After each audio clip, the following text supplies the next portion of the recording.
Bienvenidos a Viva Mejor, la conversación continúa y en la edición de todos los martes tenemos un breve estudio bíblico. Y le llamo breve porque es 1 hora y con comerciales, bueno, se reduce un poco, pero hemos hablado hoy del texto de Primera de Samuel, capítulo 28. Uno de esos textos que yo digo son un poco curiosos, en ocasiones difíciles de comprender. Nuestra misión es justamente esa todos los martes, tratar de tomar algunos temas de la Biblia que pueden ser un poco difíciles de comprender y estudiarlos bien, mirar el texto y desde el texto mismo hablar y ver qué es lo que el Señor está diciéndonos. Así que bienvenidos nuevamente. Si usted nos visita por primera vez, bueno, estamos en 1650 AM Radio La Red todos los días en Colorado. Si usted nos está viendo desde Colorado, puede sintonizarnos allí o en el internet en radiolared.net, donde va a encontrar también el programa y los podcasts. Los podcasts son las grabaciones del programa, las cuales quedan inmediatamente allí, como también en la aplicación de Radio La Red en su teléfono inteligente. Búsquenos como Radio La Red Denver. Baje la aplicación, nos lleva a cualquier lugar. Saludos a los que están viendo aquí en YouTube y en Facebook desde otras partes del mundo, inclusive además de Colorado. Les repito lo que les pedí el otro día, ayer. Déjenos saber desde dónde, ¿ok? Porque a veces nosotros sabemos porque ustedes nos lo dicen por un correo electrónico o por teléfono, pero sí es interesante que también nos lo digan en público. En otras palabras, escriba ahí una notita desde donde nos está viendo, y eso va a ser muy agradable para todos nosotros. Bien, el texto de 1 Samuel 28, es el texto donde el rey Saúl va a consultar con una adivina. Y todo el texto, hablábamos hoy en la radio, en el programa radial, el texto nos habla y su contexto acerca de este rey Saúl que había echado y probablemente eliminado a estos adivinos, y ya no estaban en esa zona. Él comprendió que esto no era algo que agradaba a Dios, al Señor, a Jehová. Sin embargo, frente a el ejército de los filisteos, se amedrentó, se asustó y no estaba bien. Obviamente Saúl no estaba ya muy bien, quizá no solo espiritualmente, pero mentalmente parece que ya no estaba bien, porque yo decía en el programa de hoy, me da la impresión al leer el texto que es como que tuvo una especie de ataque de pánico, perdió la razón en un momento y dice aquí que él consultó a Jehová por los medios acostumbrados para él, sueños, el Urim y profetas, y Dios no le respondió por ninguno de esos medios. Y en vez de seguir buscando la dirección de Dios, esperar y esperar en Dios, se desesperó y consultó con sus siervos, con sus asistentes, para que encontrasen a una adivina y él pudiese ir a consultar con Samuel, quien allá había muerto. Y entonces ahí vemos el carácter supersticioso de Saúl, pensando que él podía hablar con un muerto, específicamente con Samuel, para que Samuel le dijese, él creía de parte de Dios, qué era lo que tenía que hacer frente a este asunto del ejército. Otra cosa que vimos en el contexto es que Saúl, para poder llegar al campo de esta adivina de Endor, tuvo que cruzar inclusive por el monte donde precisamente estaba ya acampado el ejército filisteo enemigo. Y Saúl, describe la Biblia que Saúl era un hombre muy alto, grande de estatura, grande de cuerpo. Sin embargo, él se disfrazó, fue con otros 2 hombres, en un sentido se arriesgó al pasar por allí del otro lado del monte Tabor, a donde estaba esta adivina. Cuando llegó allí, estoy resumiendo el texto porque es muy largo y tenemos nada más unos minutos aquí en video, pero leímos todo el texto en el programa de hoy. En fin, él llega a ese lugar, llega de noche, llega oculto. La adivina en el momento dice, ¿por qué vienes a mí? El rey Saúl dijo que estábamos a riesgo y que esto no teníamos que hacerlo, y el rey le dice, no te preocupes, estás a salvo. Da la impresión de que la adivina no tuvo que usar ningún poder satánico para darse cuenta que el que estaba frente a ella era Saúl. No podía Saúl ocultarlo demasiado. Entonces es un texto curioso, vuelvo a usar la palabra, porque no podemos creer que la Biblia nos presente una situación donde Dios use la brujería para propósitos divinos. No se puede pensar que Dios iba a usar la brujería para hablarle a Saúl e instruirle. Y cuando uno lee despacito, varias veces, detenidamente el texto, mis amigos, nos vamos a dar cuenta de que aquí hubo varias cosas muy extrañas que nos dejan con una gran duda o claridad de que el Señor no fue el que estaba en medio de esta situación. Dios no estaba en esta situación.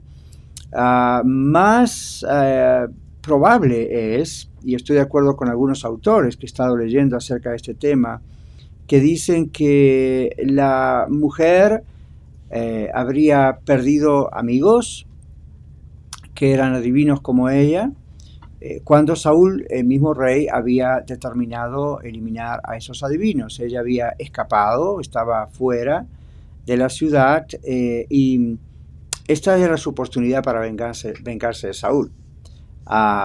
No estoy diciendo que eso fue exactamente lo que ocurrió, es tal vez una especulación al interpretar el texto, pero en primer lugar pienso Dios no va a estar usando algo satánico para revelarle a un rey de su pueblo lo que tiene que hacer.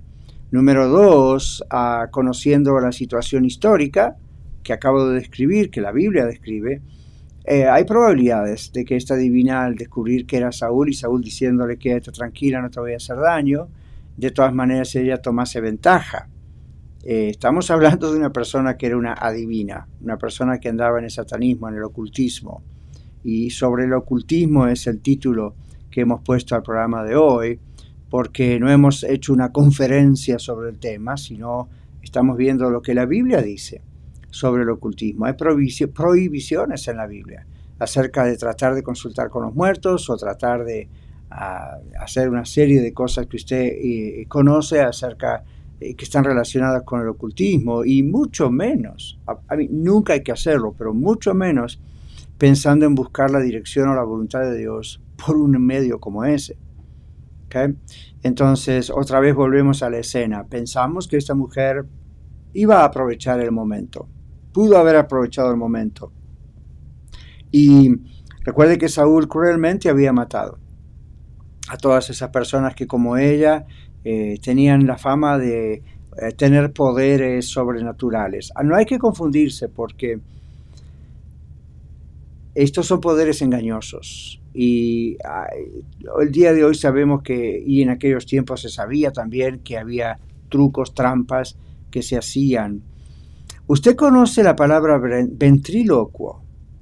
Esas personas que tienen un muñeco, ¿verdad? Que manejan con su mano por un lado y el muñeco habla y ellos parece que tienen la boca semiabierta y tienen esa facilidad desde su diafragma emitir la voz y hacen otra voz y nos divierten, decimos, wow, qué talento increíble.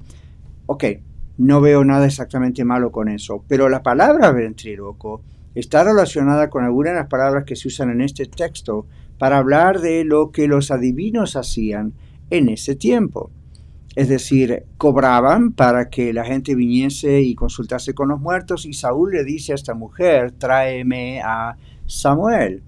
Y entonces vemos aquí a supuesto Samuel en una especie de visión, hablando y dándole no necesariamente instrucciones, sino una especie de queja. ¿Por qué me has hecho venir? Ahora, hay gente que ha creído que realmente el que se presenta a hablar con Saúl es Samuel. Esto es muy sospechoso de que, ¿cómo va a ser así cuando el mismo Dios dice que no se debe tratar de consultar con los muertos? Cuando el mismo Dios dice que los muertos no pueden comunicarse con los vivos. Entonces, aquí no vemos una excepción. Yo no veo una excepción que Dios haya hecho para que Samuel hablase con Saúl. Luego la reacción de Saúl, de un pánico aún peor todavía. Recuerden, Saúl cae a tierra y el texto original dice que cayó a tierra tan grande como era, de plano al suelo. La divina se asustó mucho, con lo que estaba pasando. Evidentemente ella no estaba esperando ciertas cosas, o al mismo tiempo no esta reacción o esta serie, cadena de reacciones. Finalmente le ofrece comida, tratando de supuestamente ayudarlo. Pero el objetivo de esta narración es mostrarnos la decadencia moral, espiritual de Saúl, hasta dónde, qué bajo puede llegar una persona que está en el poder, o una persona que supuestamente estaba ahí para servir a su Dios, sirviendo como rey en su pueblo. Y la enseñanza atrás de eso, además de todo lo que está relacionado directamente con el pueblo de Israel y el proceso, ¿verdad?, hacia la redención del mundo, viniendo al Mesías, la aplicación para mí, la aplicación espero para ustedes, ¿qué pasa cuando oramos, decía yo hoy en el programa radial, y no tenemos una respuesta rápida del Señor y estamos frente a una situación donde necesitamos una respuesta rápida? Bueno, mirando la vida de Saúl, ¿cómo Saúl iba a tener una respuesta rápida con la vida que Saúl estaba llevando? Entonces, no vamos a ser legalistas y pensar hay que llenar una serie de requisitos para que Dios nos responda. Pero Saúl no se arrepintió. Y un corazón no arrepentido, cuando está en un momento de desgracia, de pánico, de temor, de ansiedad, de emergencia, muchas veces recurre a Dios sin pedir perdón a Dios, sin reconocer su pecado, sin reconocer que no estaba buscando la dirección de Dios. Y yo creo que Saúl de alguna forma usó a Dios, pensando, voy a orar, pero no me responde ni por Urim, no me responde por profeta, no me responde por sueños. Bueno, ¿por qué Dios tenía que responder solamente de esas maneras? ¿O porque Dios escogió no responder a Saúl de ninguna de esas maneras? Esto hay que pensarlo, y hay que pensarlo muy bien. Y la forma de pensarlo muy bien es mirar todo el texto de 1 Samuel y observar la vida de Saúl. Y observar los grandes pecados, los grandes errores, y cómo el corazón de Saúl no era un corazón arrepentido, no era un corazón que dependía de su Dios. Observe que el relato posterior, en los textos, capítulos siguientes, de 28, nos hablan acerca de Saúl suicidándose. Cuando los filisteos atacan, el pueblo de Israel escapa y él como rey no está cumpliendo su función de liderazgo, y ahí también podría haberse arrepentido de sus pecados y del pecado de consultar con una hechicera, una divina. Tampoco lo hace, y cuando ve que no hay solución y lo van a matar, él escoge matarse con su propia espada, le dice a su siervo que lo haga, el siervo dice yo no lo voy a hacer, entonces el mismo Saúl se suicida, luego se suicida también su siervo. ¿Por qué termina la vida de Saúl así? ¿Por qué? Bueno, la respuesta a eso es mirar el resto de lo que dice el libro, inclusive antes del capítulo 28, para darnos cuenta otra vez que no hay que recurrir al ocultismo en ninguna de sus formas. Hoy en día es muy fácil con Facebook, YouTube y todos los medios digitales, como que anónimamente desde su casa, su trabajo, escondidas donde sea, usted puede llegar a consultar con ellos. Hay números telefónicos donde uno supuestamente puede, después de haber pagado por supuesto, consultar con estas videntes. Mire, no vaya jamás por eso, porque usted está abriendo su corazón, a su mente, a un futuro trastorno y a un inmediato trastorno. Mire cómo quedó Saúl con todo esto, ¿ok? Un trastorno mental, satánico, espiritual. Si usted conoce al Señor Jesucristo como su único y suficiente Salvador, espere en Él. A veces Dios nos hace esperar para una respuesta porque nos está disciplinando, porque nos quiere enseñar algo, nos está corrigiendo, pero otras veces es porque nosotros no estamos caminando con Él. Y como que jugamos y especulamos un poquito con Él o mucho y pensamos que Dios nos tiene que responder. Piense en estas cosas, medítelo, que Dios le bendiga y nos encontramos mañana si Dios quiere.